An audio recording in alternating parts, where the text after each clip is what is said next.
Hello, all you positive heads. Brandon Beecham here, and Danny Villalobos, a.k.a. Dalien, here with you again today to do one of our experimental podcasts where it's us ranting and raving about this, that, and the other. Hello, Dalien. How are you today? Hi there. Good morning, everybody. Well, by the time they're listening to it, it may not be morning, but we're recording it in the morning, so I guess you can get away with saying that. Oh, okay. Yeah. Well, I'll give the Jim Carrey Truman Show salute to everybody. In case I don't get you later, good afternoon, good evening, and good night. So, yeah, speaking of Jim Carrey, man, that's kind of a bummer what he experienced in the last week with having a girlfriend commit suicide. Oh, yeah. That's got to be one of the toughest things to go through. Actually, my brother went through that same experience, and it, I guess it leads into the question that was asked today. So, well, I'll get to that in a few minutes.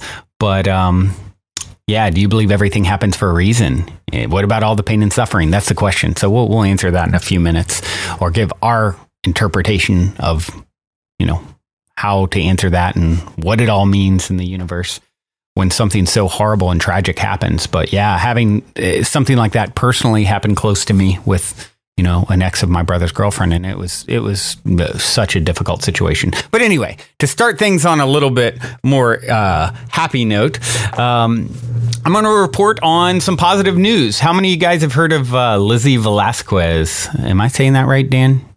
You usually don't pronounce the U. See, so I knew I was getting it wrong. How should I say it? Say Velasquez. It right. Velasquez. See, I'm just, such a gringo. I don't keep up with the news a whole lot these days, so I have not heard of Lizzie. Okay, so Lizzie, you've probably seen her in the news over the last year or so. She was branded the world's ugliest woman. She's got a disease of some sort where she can't put on weight, and it's not. You can look at her and see that it's not. There's something going on, right? And someone branded her as the world's ugliest woman, and then all these people online just saying these horrible, cruel things, and she turned it around and, actually became a, speaker representing anti-bullying and things like that. And it's just released a documentary called The Brave Heart. So I recommend everyone checking that out. It's a really inspiring story when you see what this, brave soul has done, has taken, and she talks a little bit about it, or how much it hurt to hear all those awful comments. And she's done a TED Talk and been on The View and some different things. And like I said, the documentary was just released. So I think it's a great example of something, taking something that's really awful and turning it around. And now, you've got all these celebrities saying, I'm with Lizzie, and, this whole cause to support, people like that experience bullying and so forth. So I think it's a really interesting example of taking something that could really devastate you and make you want to retract and hide from the world and just, wallow in the pain of what's happening, or take it and turn it completely around into this positive, inspirational story that now has got, all this traction. It's really quite amazing. Mm-hmm, mm-hmm. Oh, you know what? That's what social media can be really good for. I mean, I think that like a lot of people, I also see how things like Facebook, Instagram, etc., perhaps especially Twitter, can be kind of magnets for a certain mindset. Maybe a lot of that same kind of bullying mindset, right? Someone like Lizzie puts out a tweet or an Instagram picture of herself, and, people are commenting on her looks. Yeah. But social media can also be really great. I mean, of course, it's just another tool, and it's up to us how we use it. Right. And it's back to the question, and, someone, Janice wrote in the question, do you believe everything happens for a reason? What about all the pain and suffering? Well, this is a great example to go ahead and just address that. And thank you, Janice, for writing the question and sending it in. It's a great one. Yeah, that is a really good one. And it's one that leads you down, down a road of a lot of introspection. I do believe everything is happening for a reason. What about all the pain and suffering? Let's take this Lizzie, for example. It's a great example of someone who, in my opinion, that soul, there is no such thing as a mistake. Let's call it God, source, our higher selves, love, whatever you want to refer to, what created all this. There is no mistake. Could it make a mistake? Could God make a mistake? What would that mistake be? It's perfect. Everything is perfection. And in my opinion, I would say the soul that is Lizzie actually chose that exact experience that she's having. She chose the challenges, the health issues, all of those things so that she could have the experience of becoming this inspirational figure that is a speaker against anti-bullying. And it's a tough one for people to deal with. What about Hitler? What about, all these awful things atrocities that have happened over, since the beginning of recorded history and that we know of. And it's really, once again, in my opinion, think of it like this. God is love. It is one, and it is love. And that's all that is. And it has eternity, and there's no other to experience itself. So when you're all that is, and there's no other to experience anything outside of love, what does love mean? It becomes meaningless, right? So give yourself the experience of, okay, here's what we'll do. We'll divide ourselves into these infinite characters. We'll put ourselves into characters, that have forgotten who and what they are, given themselves amnesia. When you're here in the physical world, the way I look at it is you weren't born, if you're 25 years old, you weren't created 25 years ago. You incarnated here 25 years ago, and you have amnesia when you arrived. So you've forgotten who and what you truly are. And you get the opportunity to have experiences outside of love, which is what, at the end of the day, what's going on, what you are. And so it's, God in a source, love, whatever you want to call it, your higher self, in its desire to know itself more fully and to experience all that it is, that includes, you can't know the sweet. The sweet's never quite as sweet without the sour. So, it experiences pain, negativity, suffering, all the atrocities that have happened. All the negative things that have happened are actually happening for a very definitive reason, and so I think when you can take that very wide perspective, it helps you to understand. Is there I don't believe there's ever been a victim. And I know that's a hard statement for a lot of people when you think about some of the awful things that have happened. But, in the grand scheme of eternity, I believe the souls that are here doing the things that we're doing, they're the bravest of the brave to experience complete separation from our higher self, from source, from love, from God, and experience, these negative events so that they can better appreciate the positive, the upside. And for me, anytime any challenging event comes my way, that's exactly what I'm looking for. Well, how can I grow from this? What can I learn from it? And, and of course it leads into such concepts as karma and, things like that, where, I certainly believe we've existed in many lifetimes, beyond this one. Actually, we're experiencing those lifetimes now, in the eternal moment of now. They're just on another channel, so to speak. Linear time is an illusion. So you have, I believe you have karmic ties with beings where you've agreed, you have contracts to play out these roles, and sometimes these roles are, very traumatic. One of my favorite books, Dan, have you ever read The Little Soul in the Sun by Neil Donald Walsh? I don't know that I've ever read that book, actually. It's a children's book. It's very short. You can read it in 10 minutes. Highly recommend it for anyone out there, especially if you have a short attention span. The Little Soul in the Sun, and it's an illustrated, book. Like I said, you can probably read it in 10, 15 minutes. And especially if you have little ones, share it with them, because it's really amazing. And what it talks about is these souls in heaven, essentially, and they're perfect, and all beings are perfect. And one day, one of the souls says to the sun, which is kind of representative of God, I guess, in the book, I want to experience forgiveness, but yet, no one to forgive, right? And they start this very interesting conversation between the little soul and the sun, where the sun or God is like, you always were the adventuresome one. I knew you'd come up with this, with this idea, and I have a solution, but it will take another soul, one of these magnificent souls, lowering their vibration so greatly that they forget who and what they are, and will create this reality, this temporary, reality, implying earth or physical plane, and another soul will have to volunteer and lower their vibration so greatly that they forget who and what they are, and do this thing to you that gives you the opportunity to forgive. And in that moment when this awful thing is done to you, they will have completely forgotten themselves in order to do it, and they loved you so much they are willing to put themselves in that that dark state, and your only job will be to remember who and what they truly are. And it's a very powerful, and you got to read it. It's much more poetically written than the way I'm kind of describing it, but it's an extremely powerful story, and I think it perfectly paints and illustrates what is actually going on here in this physical reality. So, I do believe everything happens for a reason, including all the pain and suffering.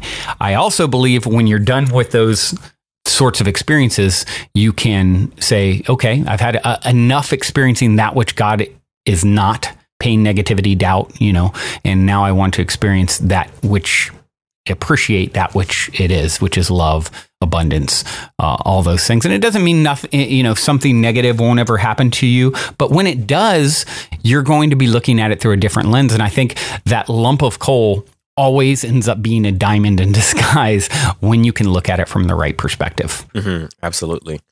It reminds me of something you said yesterday, and you've said it before, but it also just really talks about what Anna wrote about in her blog yesterday. Mm-hmm. If you all read the blog, the fact that our separation is an optical illusion of consciousness, that Albert Einstein statement. Right. If you consider that the underlying reality, then the only thing that makes sense is love, because there's only one of us. We've talked about that before. That's not a new idea, but it's such a simple yet profound, powerful idea. Yeah, it definitely is. And like I said, I know that one is very challenging for a lot of people, and that's a lot of people get stumped on that. Do you believe everything happens for a reason? What about the pain and suffering? Great story. Have you ever heard the story, Dan, of the Taoist farmer? No, not sure. Okay. So the Taoist farmer, it's a story goes something like this. So there's a farmer, and of course, being Taoist, it's, about accepting all things exactly as they are, seeing all things as perfectly imperfect, right? And definitely one of the philosophies that I resonate the strongest with, as far as, and it's a very ancient kind of philosophy. For those of you who haven't ever looked into Taoism, check out the Tao Te Ching. That's the famous kind of book, and it's relatively short. You read. Highly recommend that. But so the Taoist farmer. So farmer is one day his horses. He has like a couple horses, and they run off, and it's what he uses to actually plow his fields. So the neighbors come over and see what's happened and said, "Oh my gosh, you are screwed. These are your two workhorses. They're now gone. How are you going to till your fields? You've got a big problem here." And the Taoist farmer, understanding that all things are happening for a reason, and his response is, "Maybe so. Maybe you're right. Maybe you're not." He's kind of indifferent about it, right? The next day, the horses come back, and with them, they've brought like 5 other horses that randomly they met, out in the wild, I guess, or what have you, and they followed these back. So now he went from having 2 horses to 7 horses. The neighbors came back over, saw what had happened. "Oh my gosh, yesterday we thought you were screwed. Now today we can see that you're actually the luckiest farmer, in town. What a blessing." The Taoist farmer's response, "Maybe so." So then his one human helper is his son. His son is trying to train the wild horses, gets on one of them, gets thrown off, breaks his leg. The neighbors see that his one human helper, his young, strong, sturdy son, is now laid up with a broken leg. They come back over. Oh my gosh, we thought you were screwed when the horses left. Then we thought you were blessed when they came back with more. Now we can see you're screwed again. Your one human helper has broken his leg. Dallas farmer response, maybe so. And the next day, the military comes around to gather up all the young men in the area to take them off to war, sure to die. They get to the Dallas farmer's house. They come to collect his son. His son is laid up in bed with a broken leg, and they pass him by because he's no use to them. And as a result, he is going to live. You know, the neighbors see all this, come over. We thought you were screwed. Then we thought you were so lucky. Then we thought you were screwed again. Now we can see, wow, what a blessing. What did the Dallas farmer say? Maybe so. And I love this story because it really shows you never know ultimately why something is happening. Your only job is to accept and to look for the silver lining, to try and, find what is it I'm supposed to learn from this. A master being someone who embraces whatever shows up because they know it's exactly what you need to lead to the next greatest and grandest version of yourself. So I'm so fond of, the concept of, and this is another quote that I love. Life is happening for you, not to you. And when you understand that life is always happening for you, then you start to look at your life through that lens. And so many people are out there just resisting, fighting. And if you just surrender and allow to, life to be, it's easier said than done. And don't get me wrong, I certainly have my moments of resistance and struggle and negativity and doubt and all those things. But what I found is they've gotten fewer and farther between, because the more you kind of start looking at life in this way, the more you're always finding that silver lining and very quickly moving through the struggles. And this leads perfectly into the quote of the day. Expectation. Every expectation is a bondage. It leads to frustration sooner or later. That's a quote by Osho. And it ties in perfectly. I wanted to choose that quote today based on the question because it's the same exact thing. If you can lose expectation, resistance is your all frustration comes from your level of resistance to change. And if you can understand that life is change and you don't need it to show up a certain way, that's happiness. Today I'm choosing to be happy regardless of what's happening to me. Most people are doing something like work in order to have something like money, in order to be something like happy. If you can be something like happy, you'll find yourself doing and having the things that make you so. So few people understand that it's all a reflection. It's always a reflection of what you're feeling and what you're thinking. And losing expectation is such a key component to all that. I always say people think life is happening to, it's out there. It's this external thing and they don't realize, and you guys have all heard me say this before, it's a reflection. There is no out there. Everything that you're experiencing, bumping up against in the world is a reflection of a vibration that you've offered. And the thing with the third dimension where we all reside currently is there's a lag. And so if you want to know what you're going to see tomorrow, look at what you're feeling today. And I don't mean that literally. It may be next week or next month or next year, but the vibration that you're offering now is going to reflect back in a future date. I've heard it said that it's much easier on other dimensions of reality because we're instantly manifesting. We think something instantly happens and we can say, I can draw the correlation. I can see that my thought led to this. Here in the third dimension, there's this lag because of the dense, slow vibration that exists here. And so I think that it really trips people up a lot. They're not seeing the correlation. So yeah, every expectation is a bondage. Lose expectation and just be happy and accept and know that you're getting exactly what you need at all times. Dan, you were actually mentioning, when I had mentioned this quote to you before we started recording, you said that you started to tell a story of expectation. Mm-hmm. Want to share? Yeah, essentially the story of how I came back out here to California. I was offered a job opportunity that looked really good on paper, and it was really good, but it didn't work out. And after only a few months of me coming out here, it became clear that this opportunity was just not going to work out. So long story short, that had me pretty upset. Oh, I remember. Yeah, I was pretty sort of down on myself. But the thing is that I also sort of immediately realized when this thing happened that that's how it was all meant to go down. My expectation was causing me pain because, of course, prior to me coming out here, my idea was that things needed to happen in this fashion. And then once that didn't happen, I immediately sort of realized why that was the case. But, my expectation was still sort of shattered. So I was upset. And yet I somehow knew that this thing was just really for the best. The reason why that was the case is that this job opportunity, even though it was, really good for me, it wasn't ultimately what I am really meant to do, which is to pursue more sort of personal opportunities for my career. My own art, my own writing or whatnot. Collaborating with you, actually being a part of Positive Head is much more in line with what your higher calling. Yeah, exactly. Yeah, and if it hadn't been for that position, you would have never made, because you were, in Nashville, Tennessee, right? So to make the journey all the way out here, I mean, that's what got you here. It lasted a very short time. And then, of course, we reconnected.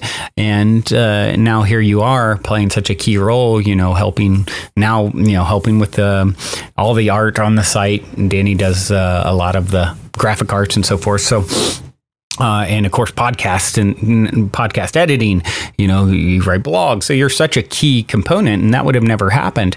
Meanwhile, you had expectations coming out that this job is going to be this great, wonderful thing. And that's really why it's happening. And it's, and then of course you experience pain and suffering because when it didn't pan out, you're like, oh my gosh, this vision, my expectation was not met. And meanwhile, it's not, right. It's kind of like the Dallas farmer. You never really know why something is happening. So, absolutely. If you can just relax into it and lose resistance, I think it also allows you to get to what you're supposed to get from an experience quicker, move through trials and tribulations quicker, and get to the good stuff. Yeah, absolutely. It's so funny because with the context that you set up for the story, it's just so clear, and it's even clear to me now that the only source of my pain regarding this experience was my own expectation, my thoughts, my feelings. I also recognize how this thing just sort of served its purpose in my life beautifully, like very just sort of cleanly and clearly and, in every way possible that I can even think of now. It just sort of served its purpose. It just did what it was meant to do for the time, and it got me here, and it's just all worked out. Right.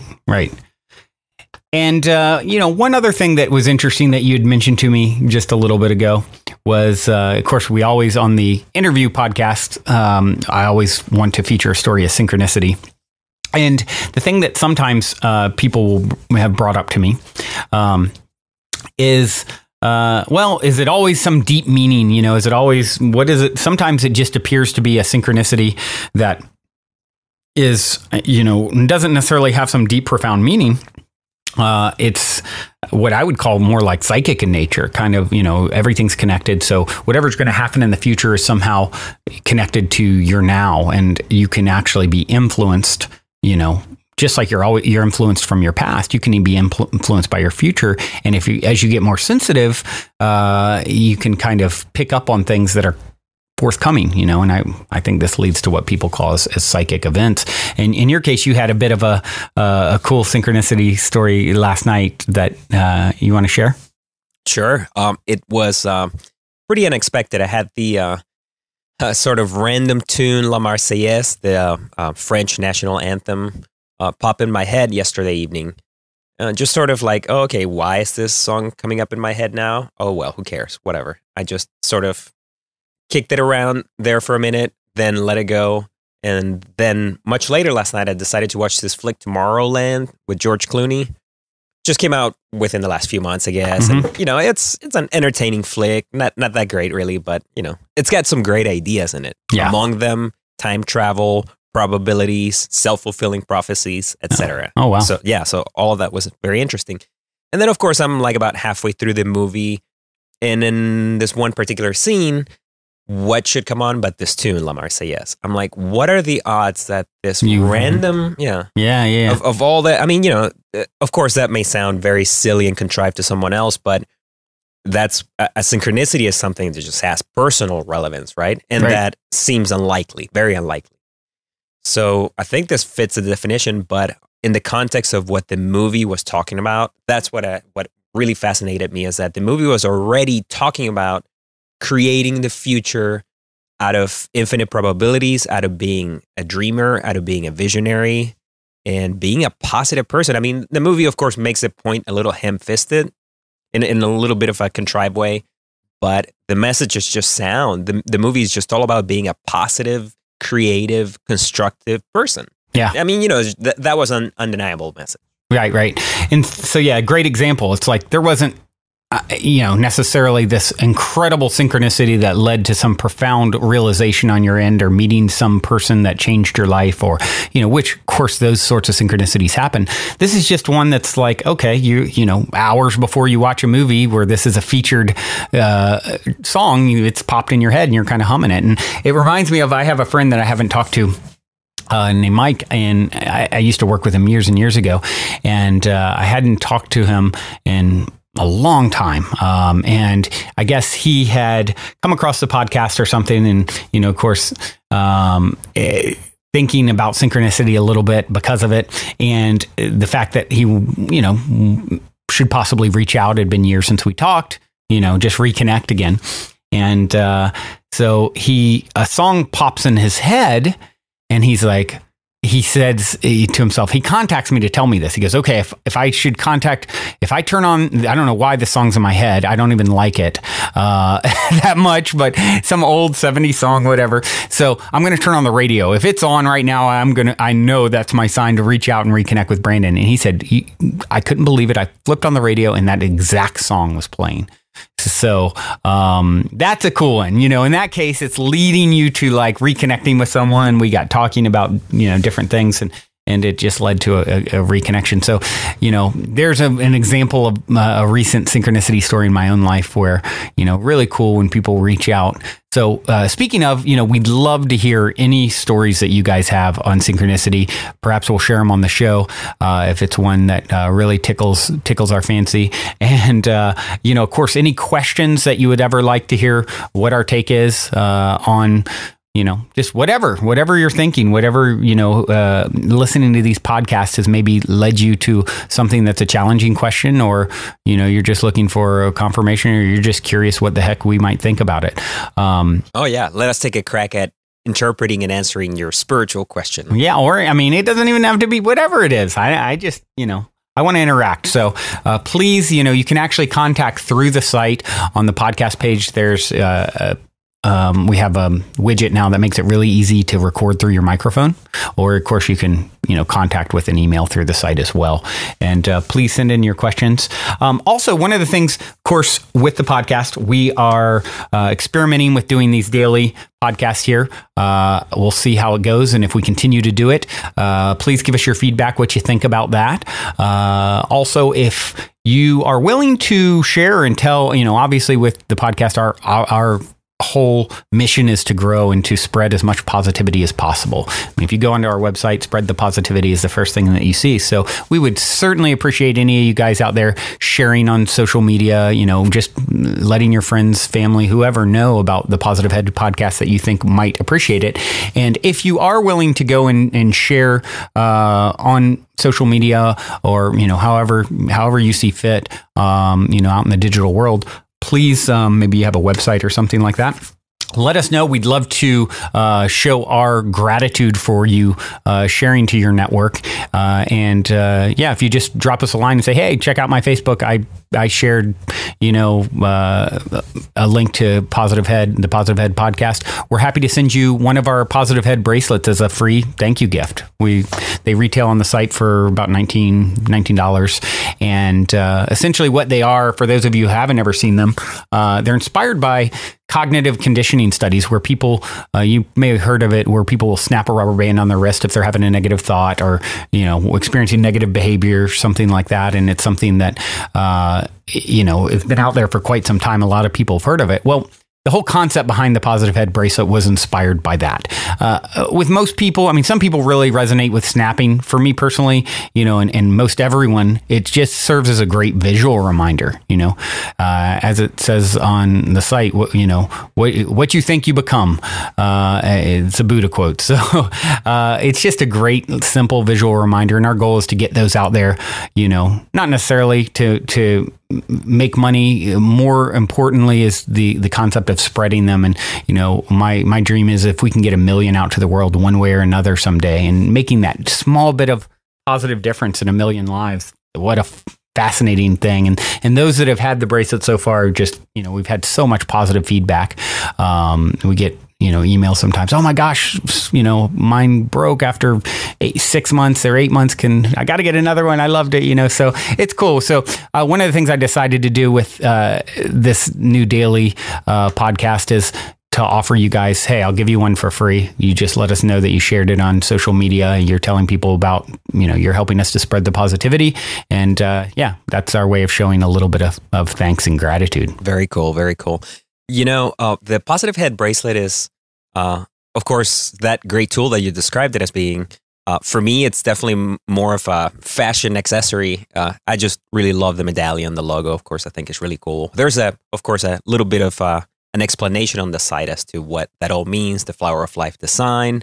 The whole design is made really out of cool. recycled materials as well, of course. So exactly. Yeah. It is. It's stylish too. It's simple. Yeah. But what I was going to tell you real quick though is it's a really cool thing that you're doing there because, of course, the bracelet has the potential to really help a lot of people, or to just be like a fun accessory. But if they, through the bracelet, find their way to the site, find their way to the podcast, find their way to our blog, and that gets them, considering new perspectives that they'd never thought about before, if that gets them talking to like-minded people like ourselves or other people that find their way to our site, that's, sort of a community building thing that, of course, we are part of a larger community, all of us anyway. Right. And Positive Head is as well. So it would be awesome to not only get those million bracelets out there, but to just get people connected.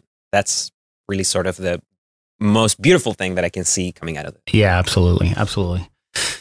All right, Mr. Dalien, thank you for joining me on this second daily rant of ours. And I hope you guys out there enjoying it. Until next time, remember, as long as you ain't dead, you're already positive ahead. Be well, everyone.